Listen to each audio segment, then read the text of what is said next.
Hello friends, welcome back to my channel. In today's video we are going to be turning this very overgrown herb garden into a cute little pollinator garden. I'm going to be cleaning up all of this area and adding a nice little bird bath at the end with a solar fountain, as well as adding some new pollinator plants that are native to my area. And I'm also going to be talking a little bit about how I became certified wildlife habitat here in my yard by the National Wildlife Federation, and how I did that and why I did that. So stick around and let's spend a day in the garden together. The first thing I wanted to do was just remove some of these rocks out of the way. There was so much grass and weeds growing all around it. I couldn't even start cleaning it until I had started moving these rocks out of the way. And then I just wanted to go in and chop away at some of these grass and weeds that had grown in. Probably wasn't the best tool or approach at doing this, but really just wanted a quick way to remove all of that so I can dig down along the rocks and clean things up.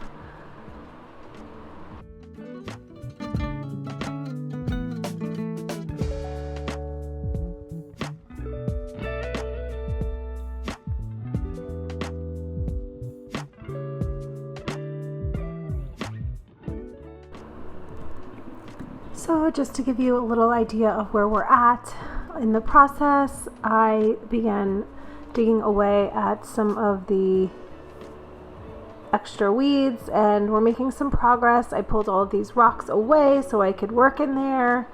I'm going to be moving all of these rocks back eventually and just kind of creating a nice border here around the pollinator bed.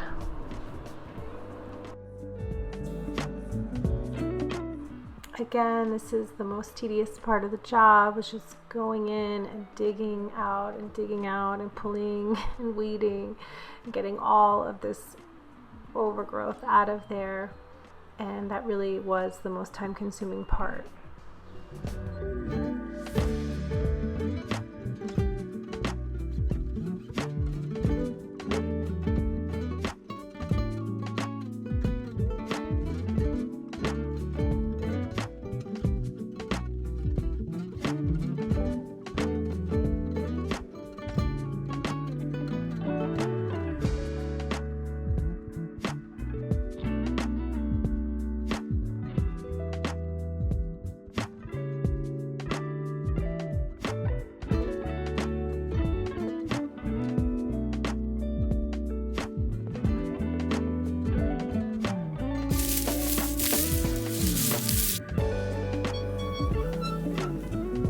Okay, so I have gotten all of the weeds and extra out of the bed. As you can see here,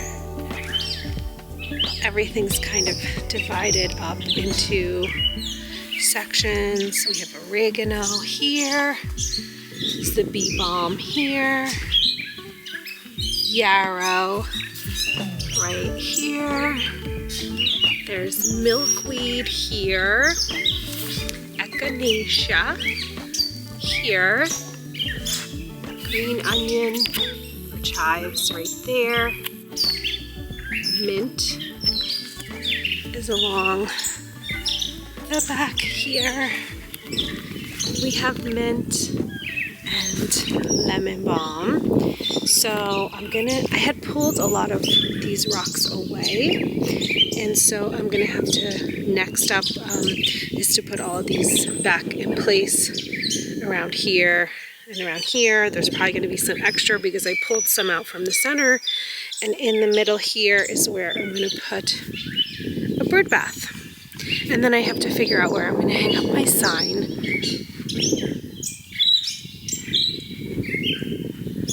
So that's where we are, and I'm going to be working on getting those rocks in next.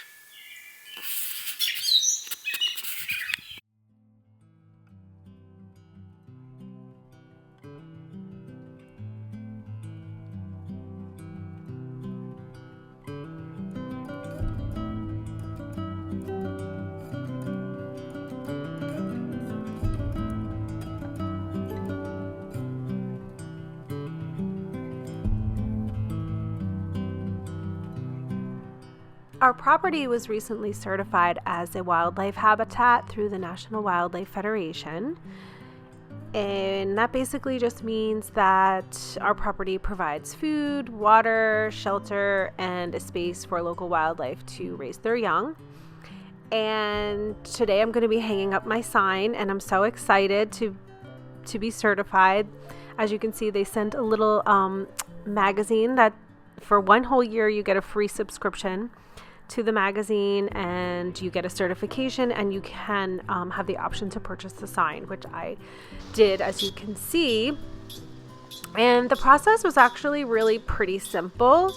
You just go to the National Wildlife Federation's website and you take the quiz to see if you qualify.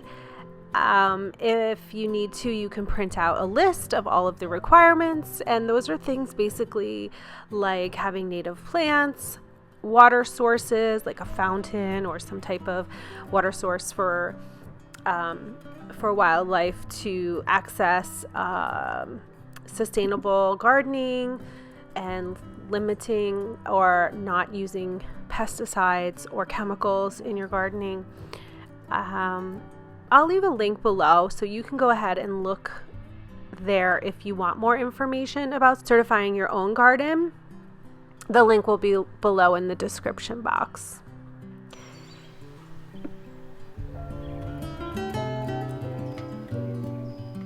It's really important to support local wildlife, and I know it may seem like a small thing to do something like this, but I think as long as we all do a little bit and do our part in our own little corner of the world, it does make a difference. Healthy ecosystems, it creates a balance in the garden.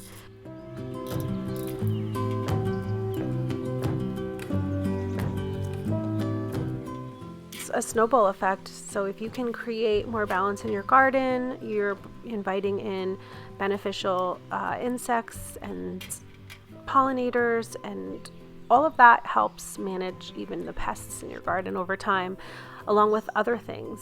And it's just been really rewarding to see nature come back into the yard. We've had so many fireflies and butterflies, hummingbirds, lots and lots of dragonflies, which are amazing because they eat mosquitoes. And I'm even working on trying to attract different types of native moths to my garden this year.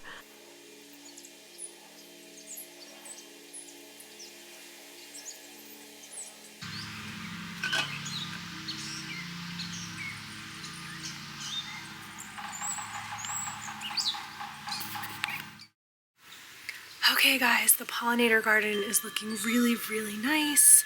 I am loving it so far, but now that I cleared out all the excess growth and things like that, then it's starting to look like it has some empty spaces, and I'm gonna run to the garden center right now and see what I can find, if they have any native pollinator plants, and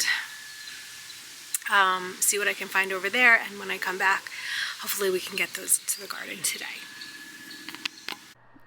Since I live in the northeastern part of the United States in Zone 6B, I tried to choose some pollinator-friendly plants that would do well here and also support local wildlife, including some natives, because I'm really trying to incorporate more natives into the garden. So here I have some swamp milkweed, which is native to this area and especially important for monarch butterflies. I like this pink color that I chose. The other one I have now is more of an orange milkweed. I also picked up this eastern red columbine. Hummingbirds are attracted to this, native bees, and so I think this should be a great addition to the pollinator garden. Can't really see here the pink blooms yet on this, but they're just starting to pop out. So hopefully in a couple weeks we'll get to see that. I also found this blue bellflower ground cover. That is supposed to attract butterflies and other pollinators. So hopefully this brings in some pollinators as well. It has these beautiful purple flowers. which I just thought were so pretty, and I love how it kind of creeps down and flows. And then finally, this Walker's catmint. Apparently this is deer resistant, which I'm hoping is true. I'm still learning as I go, so really just trying to create a garden that draws in life and, you know, blooms throughout the season. So here I am just trying to figure out where exactly I'm going to plant everything, and now we're going to get to work.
It's hard to believe this little space started as an overgrown herb garden just a few days ago.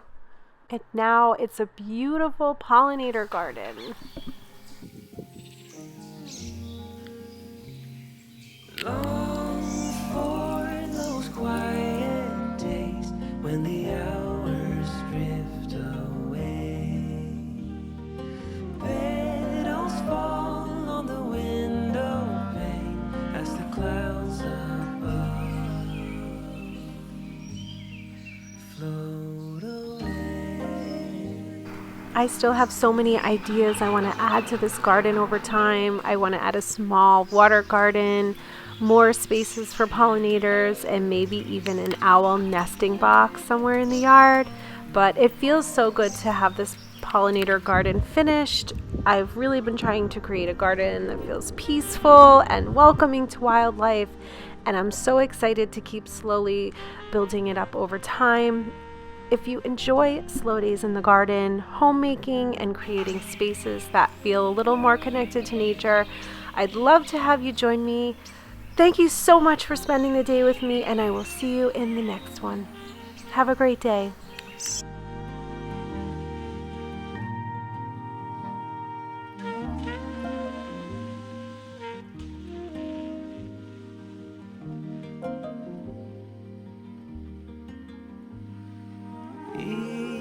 Evening comes with a fading summer light.